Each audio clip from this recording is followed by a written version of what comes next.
இவா ஷோலாப்பூருங்கிற இடத்துல இருக்கா. தஞ்சாவூரில் பங்காரு காமாட்சி ஆலயத்தில் ஸ்தானிக்கிறவன் நடராஜன் அப்படின்னு. நடராஜ சஷ்டியில் எல்லாரும் என்ன பண்ணால் கோவிலில்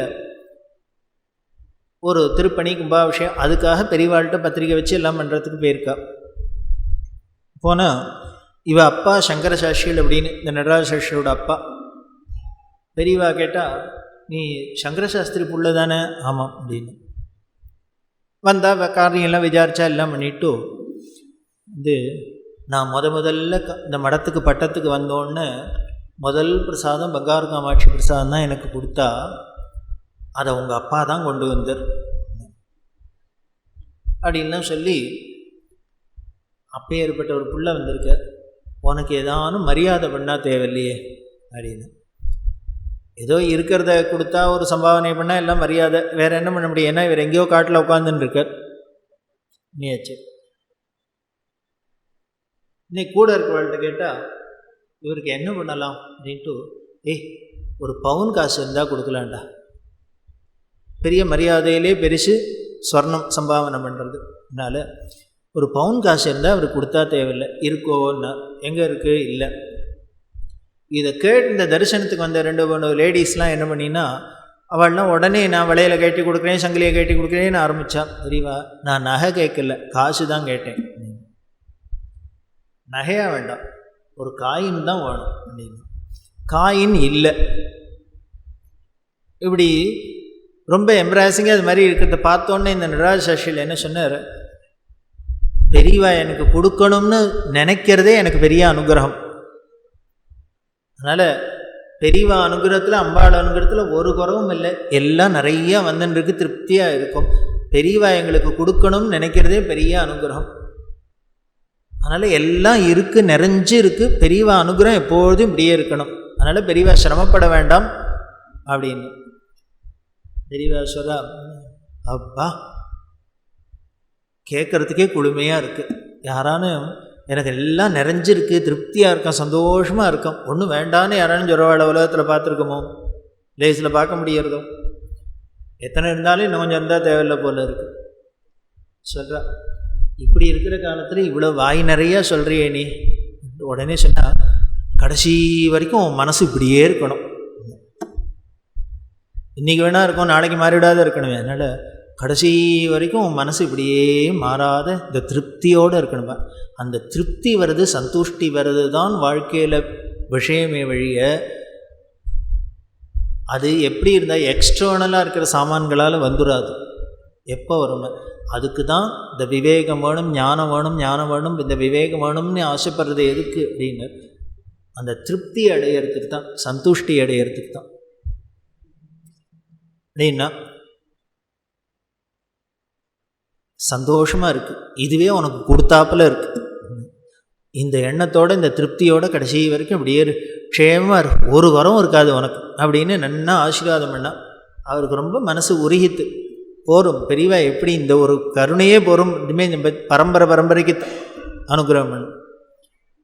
இருந்தாலும் ஒரு மகான் சத்தியசந்தர் பவுன்காயின் கொடுக்கணும்னு நினச்சுட்டார் அப்படின்னா அதை நிறைவேறாத போனால் நல்லா இருக்குமோ? இல்லை அம்பாளுக்கு தான் பொறுக்குமோ? அவளுக்கு பொறுக்கல்ல போல இருக்கு. இப்படி பேசிகிட்டே இருக்கிறதே ஒரு தம்பதிகள் நமஸ்காரம் பண்ணா. அவள் ஏதோ பழம் புஷ்பம் எல்லாம் வச்சுருக்கா, தட்டில் வச்சுட்டு நமஸ்காரம் பண்ணா. யாருன்னா, திருச்சியிலேருந்து வரும். என்ன விஷயம் அப்படின்னு அவர் சொன்னார், எனக்கு சஷ்டீத்வ பூர்த்தி, அதனால் அதுக்கு முன்னால் பெரியவாளுக்கு பத்திரிக்கை வச்சு பெரியவாள்கிட்ட அனுகிரகம் வாங்கிட்டு போனோன்னு வந்திருக்கோம். சந்தோஷம். எல்லாம் பரம்பரையெல்லாம் விசாரித்தா யார் என்னெல்லாம் நன்னா நடக்கட்டும் அப்படின்னா. அவர் சொன்னார், இல்லை இதில் ஒரு பிரச்சனை, அதை எப்படி தீர்க்கிறதுன்னு தெரியல, பெரியவாள்கிட்ட கேட்கலான்னு வந்தோம். என்ன சஷ்டீத்வ பூர்த்திக்கு என்ன பிரச்சனை? விஷயம் அங்கே என்னென்னா, சஷ்டீத பூர்த்தியில் தம்பதிகள்லாம் இருக்கிறதே திருமங்கல்ய தாரணம் பண்ணுவா இல்லையா, இந்த தாலி கட்டுறதும் அப்படிங்கிறது. இவர் என்ன பண்ணியிருக்கார், இவன் அம்மா நல்ல பழுத்த சுமங்கலியாக இருந்து சுமங்கலியாக காலமாயிட்டா, அந்த அம்மா கட்டின்ற தாலி எடுத்து வச்சிருக்கா. இவருக்கு என்ன ஆசைன்னா, நம்ம அம்மா ரொம்ப நாள் பழுத்த சுமங்கலியாக இருந்து நன்னா வாழ்ந்தோம், அவளோட திருமங்கல்யத்தை எடுத்து ஆம்பளையாளை கட்டிவிட்டா என்ன? இந்த சஷ்டியது பொறுத்திக்கு மாங்கல்ய தாரணம் பண்ணோம்னா இதுக்கு புதுசாக ஒரு திருமங்கல்யம் வாங்காத, இந்த ஆவி வந்ததாக இருக்குது, அம்மாவோடதே கட்டிடணும்னு ஆசை அப்படின்னு இவர் சொல்லியிருக்கார். ஆனால் இருந்தவாள்லாம் ஒத்துக்க மாட்டோன்ட்டா. ஆற்றுல இருந்தவாள்லாம் சொல்லியிருக்கா, ஐயோ ஒத்துறதாலேயே இன்னொருத்தர் கட்டப்படாது அப்படி இப்படின்னு இவ கிளப்பி விட்டுருக்கா. இதில் பிரச்சனை வந்துடுது. இவருக்கா ரொம்ப ஆசை அம்மா தாலியை கட்டணும்னு, இருக்கிறவாள்லாம் சேர்ந்துன்னு கட்டப்படாது அப்படின்னு. இதை என்ன பண்ணுறதுன்னு தெரியல. கடைசியில் ஜட்ஜ்மெண்ட்டுக்கு சுப்ரீம் கோர்ட்டு பெரியவாள்கிட்ட வந்துடுது. ஐயோ இது மாதிரி எத்தனை கேஸு எத்தனை குடும்பம் வந்திருக்கு தெரியுமோ, இன்னமும் வந்துன்னு தான் இருக்கு. இதை சொன்னார். அதுக்காக அப்படின்னு, அதனால என்ன பண்ணியிருக்கேன், அந்த அம்மாவோட திருமங்கல்யத்தையும் கொண்டு வந்திருக்கேன், ஒரு பவுன் காயினும் கொண்டு வந்திருக்கேன். இதில் எது பண்ணலான்னு பெரியவா சொல்கிறாலும் பெரியவா கையால் அனுகிரகம் பண்ணி தரணும். பெரியவா எதை எடுத்து கொடுக்குறாளோ அதுதான் ஃபைனல் அனுகிரகம்னு எடுத்துக்கிறேன் வைக்கணும்னு என்ன பண்ணார், அந்த பத்திரிக்கை மேலே இந்த பழைய திருமங்கல்யம் பவுன் காயின் ரெண்டுத்தையும் வச்சார். வச்சுட்டு நமஸ்காரம் பண்ணார். பெரியவா சிரிச்சுட்டே என்ன பண்ணால் அந்த திருமங்கல்யத்தை இப்படி தொட்டுட்டு இப்படி எடுத்து கொடுத்து, நீ ஆசைப்பட்டபடியே உங்கள் அம்மா தலையிலேயே கட்டு, ஒரு தப்பும் இல்லை, நன்னா வாழ்ந்திருக்கா, வாழ்ந்தவளோடது என்னப்போ, அதனால் ஒரு தப்பும் இல்லை, கட்டு அப்படின்னா. அவர் ஓன்னு அழுதர். ஏன்னா இவர் நினச்ச என்ன நடந்துருத்தோம், அப்படி ஒரு சந்தோஷம் இருக்குது. அதுக்கு தான் பெரியவாழ்கிட்ட வரணும், அதுக்கு தான் பெரியவாழ்கிட்ட வரணும்.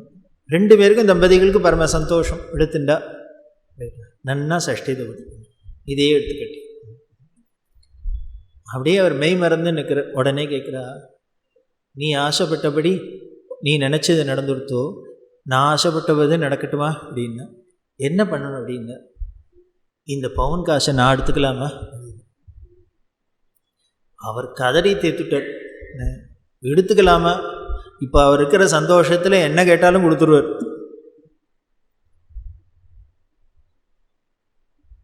இது என்ன கேள்வி பெரியவா எடுத்துக்கணும். என்ன பண்ணால் அந்த பழம்பாக்கத்தில் வைக்க சொன்ன வச்சுட்டு, இந்த ஸ்தானிகர் நின்றுட்டுருக்காரு, இவர் தஞ்சாவூரில் காமாட்சிக்கு பூஜை பண்ணிட்டு இருக்கிறவர், வேறு ஒன்றுத்துக்காகவும் இல்லை. நான் பட்டத்துக்கு வந்தோடனே இவ அப்பா தான் எனக்கு முதல்ல காமாட்சி பிரசாதம் கொண்டு கொடுத்தா. அப்பேற்பட்ட உத்தமரோட புள்ள வந்திருக்கார், இவருக்கு ஒரு பவுன் காசை கொடுக்கணும்னு எனக்கு ஆசை. இவ்வளவு தூரம் இங்கேருந்து தஞ்சாவூர்லேருந்து சோலாப்பூர் வரைக்கும் வந்திருக்காளே, அவருக்கு அம்பாள் கையால் அம்பாளை பூஜை பண்ணுற வகைக்கு உனக்கு பவுன் காசு கொடுக்கணும்னு ஆசை. என்கிட்ட ஒன்றும் இல்லை, என்ன பண்ணுறதுன்னு தெரியல, நீ வந்தையே, அதனால் உன் புண்ணியமாக இருக்கட்டும், இந்த காசை அவருக்கு கொடுக்குறேன்னு. இனிமேல் இதுக்கு மேலேயே ஒருத்தருக்கு அனுகிரகம் பண்ண முடியும், இதுக்கு மேலேயே ஒருத்தரை சந்தோஷப்படுத்த முடியும்.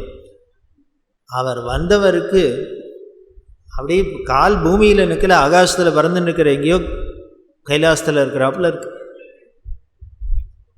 கொடுத்த இப்போ எல்லாம் சுபமாக முடிஞ்சுடுத்து.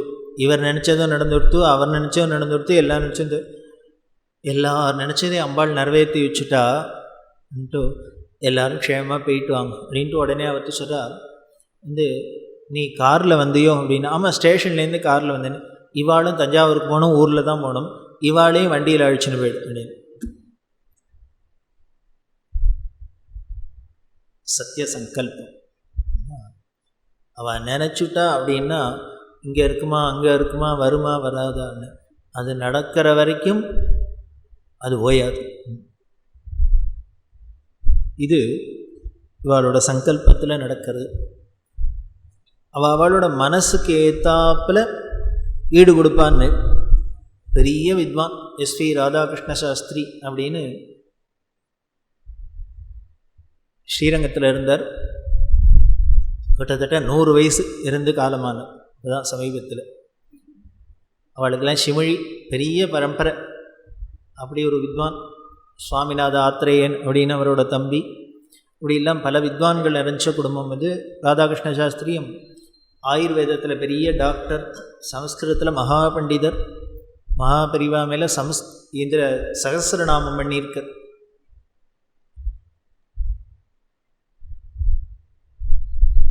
ராதாகிருஷ்ண சாஸ்திரிகள் பெரியவாளை பார்க்க வந்திருக்கிறதே பேசின்னு இருக்கிறதே சொன்னார், அம்பாள் உபாசகர், அம்பாள் பூஜை பண்ணின்னு இருக்கேன், ஆனால் என்னமோ தெரில பூஜையில் மனசு நிற்கவே மாட்டேங்கிறது. கைபாட்டுக்கு பூஜை பண்ணுறதே வழியே மனசு என்னமோ எங்கேயோ போகிறது, அலையிறது, அலைபாஞ்சுட்டே இருக்குது. எனக்கு என்ன பண்ணுறதுன்னே தெரியல. பெரியவா தான் ஏதான ஒரு வழி சொல்லணும். பெரியவா கேட்டால், ஏன்னா அவர் சொன்னார் திருக்கரண சுத்தி அப்படின்னு சொல்கிறோம், மனம் மொழி மெய் அப்படின்னு நேற்றுக்கே சொன்னேன். நேர்மை நேர்கோடு அப்படின்னா என்னென்ன, மனசு வாக்கு செயல் 3 ஒன்றா இருக்கணும். அம்பாளை பூஜை பண்ணுறோம் அப்படின்னா, பூஜை பண்ணுறோம் மாத்திரை நமஹா மகாராஜ்யே நமஹா அப்படின்னு வாய் சொல்கிறது, கை பண்ணுறது. ஆனால் மனசு என்ன பண்ணும், மாத்திரை நமஹான்னு அப்படியே தாயாராக மனசு அங்கே அவள் சரணத்தில் போய் நிற்கணும். மகாராஜ்யே நமஹா அப்படின்னா உடனே அவளை சக்கரவர்த்தியாக அவளுக்கு முன்னால் நிற்கிறாப்புல இருக்கணும். இப்படி இல்லை மனசும் அதோட ஈடுபட்டான்னா மனம் மொழி மெயின் 3 நேர்கோட்டில் இருக்கும். வாய் வேணால் சொல்லிடலாம், கை வேணால் பண்ணிடலாம், மனசை எப்படி நிறுத்துறது? இதைத்தான் சொல்லு. இந்த திருக்கரண சுத்தி இல்லாத எந்த காரியம் பண்ணினாலும் பிரயோஜனம் இல்லை, நேர்மை இல்லை. அதனால பெரியவா தான் வழி சொல்லணும் அப்படின்னா. உடனே பெரியவா கேட்டால் நீ என்ன படிச்சிருக்க அப்படின்னா, உடனே படித்த லிஸ்ட்லாம் சொன்னார் அவர். ஆயுர்வேதத்தில் சிரோமணி அது இதுன்னு எல்லாத்தையும் கேட்டுட்டு சொல்கிறா, இத்தனை படிச்சிருக்கே வழி உனக்கு மூளை இல்லைன்னா. வேணும்ப்பா, இந்த சர்டிஃபிகேட் வாங்கிறதுக்கு தான் மெனக்கெட்டு போகணும். அதுக்கு முதல்லையே மூளை இல்லைன்னு சொல்லக்கூடாதோ, என்ன படிச்சிருக்கேன்னு குவாலிஃபிகேஷன் எத்தனையும் கேட்டுவிட்டா சொல்லணும். அவருக்கு என்ன போய் பிரமிச்சு போய் நின்னர். என்ன சொல்கிறது பதில்? நீ சொல்கிறா பெரியவா, ஆமாம் இத்தனை படிச்சிருக்கேன்னு லிஸ்ட்டு சொல்கிறியோ இல்லையோ, நீ என்ன பூஜை பண்ணுற அப்படின்னு. அம்பாள் பூஜை பண்ணுற. அம்பாளை தான் எப்படி வச்சுன்னு பூஜை பண்ணுற அப்படின்னு. படம் இருக்குது, யந்திரம் இருக்குது, மேரு இருக்குது, எல்லாம் விக்கிரகம் இருக்குது அப்படின்னு. ஆமாம், இன்னும் 1க்கு 3 வேற வச்சுன்னு இருக்க, யந்திரமாக வேற வச்சுன்னு இருக்க, விக்கிரகமாக வேற வச்சுன்னு இருக்க, படமாக வேற வச்சுன்னு இருக்க, இத்தனையும் இருக்குங்கிற. நீ படித்த சாஸ்திரத்தில் இப்படி யந்திரமாக இருந்தாலும் சரி, அதில் விக்கிரகமாக இருந்தாலும் சரி, படமாக இருந்தாலும் சரி, அதில் சுவாமி இருக்குன்னு தானே சொல்கிறதுன்னார். அவர் சொன்னார், ஆமாம் பிராணப்பிரதிஷ்டனா பண்ணுறோம் அப்படின்னார். அப்போ பிராணப்பிரதிஷ்டை பண்ணிட்டாக்க அந்த சுவாமி அதுக்குள்ளே இருக்கு இல்லையோ? ஆமான்னு. இப்படி பிராணப்பிரதிஷ்டை பண்ணி நீ ஆற்றுல படம் யந்திரம் விக்கிரகம்னு வச்சுன்னு பூஜை பண்ணுற, அப்பேற்பட்ட இடத்துல அந்த அம்பாள் இல்லையாக்கும். நீ பிராணப்பிரதிஷ்டை பண்ண அந்த விக்கிரகத்தில் அம்பாள் இல்லையோ, அந்த படத்தில் அம்பாள் இல்லையோ, அந்த யந்திரத்தில் அம்பாள் இல்லையோ அப்படின்னு. இவர் என்ன பதில் சொல்லார்? இவர் மனசு நிற்க மாட்டேங்கிறது சொன்னால் இவர் வேண்டாத ஏதோ கதை சொல்கிறாரு. இப்போ வர சப்ஜெக்ட், நீ நிஜமாவே நீ படிச்சிருந்தது, அறிவுபூர்வமாக படிச்சிருந்தது, உனக்கு மனசில் நம்பிக்கையாக வந்திருந்திருந்ததுனால் நீ என்ன பண்ணியிருப்ப, அந்த ஆவாகனம் பண்ணின அம்பாள் பக்கத்தில் இருக்கிறதே பூஜை பண்ணுறதே, உன்னை பூஜை பண்ணுறதே என் மனசு உங்ககிட்ட நிற்க மாட்டேங்கிறதுன்னு அவ கால்கிட்ட சொல்லி அழுதுருப்பியா, இல்லை இவ்வளவு தூரம் பஸ்ஸை செலவழிச்சுன்னு எங்கிட்ட வந்து அழுவியான்னா. அவன் என்ன பண்ணுறதுனே தெரியல, அப்படியே பிரமிச்சு போய் நிற்கிறார். தண்ணி கொட்டுறது பொல பொலன்னு. நீ சொல்ல உனக்கு மூளை இல்லைன்னு சொன்னோன்னே கோவம் வந்ததோ, இதுக்காக தான்ப்பா சொன்னேன் அப்படின்னு. ஏண்டா எவ்வளவு படிச்சிருக்க, மந்திரபூர்வமாக அவாகனம் பண்ணியிருக்க, ஆற்றுல வச்சுன்னு பூஜை பண்ணுறீங்கிற, அப்படி மடியிலேயே பக்கத்துலேயே ஆற்றுக்குள்ளே அம்பாளை வச்சுட்டு 1க்கு 3 வேற வச்சுட்டு உன் மனசு நிற்கலையேன்னு ஒரு தாயார் காலை பிடிச்சின்னு கதறணும்னு உனக்கு தோணலையே? அம்மா உன்னை இப்படி பூஜை பண்ணி என் மனசு நிற்க மாட்டேங்கிறதே நீ வழி பண்ணப்படாதுன்னு அவளை கேட்கக்கூடாதாடா?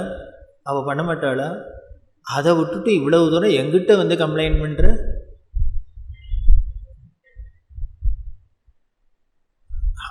கதறின்னு அழுத. உடனே சொல்கிறா, இப்போ என்கிட்ட சொன்னதெல்லாம் ஆற்றுல போய் அவள்கிட்ட சொல்லு, அவள் எப்படி மனசை நிறுத்தணுமோ பண்ணிப்போ, அவள் பண்ணிப்போ போயிட்டு. உடனே சொல்கிறா, உனக்கு இது உரைக்கணுங்கிறதுக்காக தான் நான் கொஞ்சம் ஹார்ஷாக பேசினேன் அப்படின்னு. இதே சாதாரணமாக சொல்லியிருந்தா என்னப்பா அது எய்த்தாப்புலேயே அம்பாள் இருக்கா அவள்கிட்டயே சொல்லக்கூடாதுன்னா நமக்கு அதோட திறந்துடுவோம். இதை இப்படி ஒரு ட்ராமா மாதிரி பண்ணி எதுக்குன்னா உனக்கு உரைக்கணுங்கிறதுக்காக தான்ப்பா சொன்னேன். நம்ம பூஜை பண்ணுற சாமி எய்த்தாப்பில் வச்சுன்னு பண்ணுறோன்னா அது வெறும் கல் இல்லைப்பா, வெறும் சிலை இல்லைப்பா, வெறும் படம் இல்லைப்பா. நாம் எய்த்தாப்பில் இருக்குன்னு நினச்சின்னு அந்த எத்பாவம் தத்பவதி, நீ எப்படி நினைக்கிறியோ அப்படி இருக்கும். நீ பேசினீன்னா அதுவும் பேசும். இன்றைக்கும் பார்க்குறவன் எத்தனையோ பேருக்கு டெல்லியில் இருக்க நடராஜன் அப்படின்னு அவர் என்ன பண்ணார், அவரும் அவர் சம்சாரமும் பெரியவாளை அதிஷ்டானத்தில் தரிசனம் வந்து காஞ்சிபுரம் வந்தால் சமீபத்தில் நடந்த விஷயம். வந்தவ என்னமோ தெரியல, நேராக அவசரமாக வந்துவிட்டா, கையில் ஒரு பூவாக ஒன்றும் வாங்கிக்கல, அதிஷ்டானத்துக்கு முன்னால் வந்து நின்னோன்னு மட்டும் சுருக்குன்னுது. சே, பெரியவாளை பார்க்க போகிறது வெறுங்கையோடு போவோமோ, இப்படி போயிட்டோமே, ஒரு பூவோட வாங்கிட்டு வராத வந்துட்டோம் பாரு அவசரத்தில் அப்படின்னு மனைவிட்ட சொல்லின்னு இருக்கார் வருத்தப்பட்டு. ரொம்ப தப்பு பண்ணிட்டோம், நம்ம ரொம்ப அலட்சியமாக இருந்துட்டோம், தப்பு பண்ணிட்டோம் அப்படின்னு சொல்லிகிட்டே இருக்கிறதையே பின்னாலேருந்து யாரோ தட்டுறா. தட்டிவிட்டு ஒரு அம்மா, அந்த அம்மா சொல்கிறா, ஒரு கூடை நிறையா தட்டு நிறையா பூவை வச்சுட்டு இந்த பூவை கொஞ்சம் முன்னால் கொடுங்க, அங்கே கொடுங்க. இவர் நடுங்கி போயிட்டு இதை சொல்லிட்டு கதறினார். என்ன சார் அது, ஒரு நிமிஷம் ஏதோ அவசரத்தில் அஜாகிரதையில் வந்துட்டோம், வந்ததுக்கு அப்புறம் தான் உரைச்சிது, வந்துட்டு அதிஷ்டானத்துக்கு எய்த்தாப்பில் நின்று சொல்கிறோம், சே ஒரு பூ கூட வாங்கிக்காத வந்துட்டோம்னு சொன்னால் அடுத்த நிமிஷம் யாரோ ஒருத்தர் கையால் நம்மளை தொட்டு பார்த்தா ஒரு தட்டு நிறைய பூ, அவள் தான் வாங்கிட்டு வந்திருக்கா, ஒன்றும் பெரிய கூட்டம் இல்லை, என்னை தாண்டிண்டு அவள் போய் முன்னால் அவளே கொடுக்கலாம், ஆனால் மெனக்கிட்டு எங்கையில் கொடுக்க சொல்கிறா அப்படின்னா பெரியவா கேட்டுன்னு இருக்கா. என்னப்போ நீ வாங்கிட்டு வரலன்னா என்ன, உங்கள் ஏழை பூ கொடுக்க நினைக்கிற அவ்வளோதானே, இந்தா கொடு. இது எதுக்கு சொல்றேன், எத்பாவம் தத்பவதி, நம்ம எப்படி நினைக்கிறோமோ அப்படி ரியாக்ட் பண்ணு, அவ்வளோதான். அதனால் எய்த்தாப்பில் சுவாமி வரலையே, பேசலையே, பெரியவா நம்மள்கிட்ட பேசலையேன்னா நம்ம பேச முடியுமா, நாம் நெருங்கல்லேன்னு அர்த்தம், நாம் நினைக்கலன்னு அர்த்தம். நினச்சோம் அப்படின்னா, நாம் அப்படி உருகினோம் அப்படின்னா, நம்மளோட பேசாத, நம்மளோட நமக்கு அனுகிரகம் பண்ணாத அவர் வேறு எங்கே போய் என்ன பண்ணுவார், என்ன வேலை அவருக்கு? அதை விட 100 வருஷமாக அதைத்தானே பண்ணிட்டு, இன்னும் எத்தனை யுகமானாலும் அதைத்தானே பண்ண போகிறார். சதாசிவ அனுகிரகதா என்ன பண்ணுறான்னு 24 மணி நேரமாக அருள் பண்ணுறதுக்குன்னே அம்பாளுக்கு ஒரு போர்ட்ஃபோலியோ, அந்த பேருக்கு பேர் தான் சதாசிவன்னு பேர் அப்படின்னா தெரியவா. அதுதான்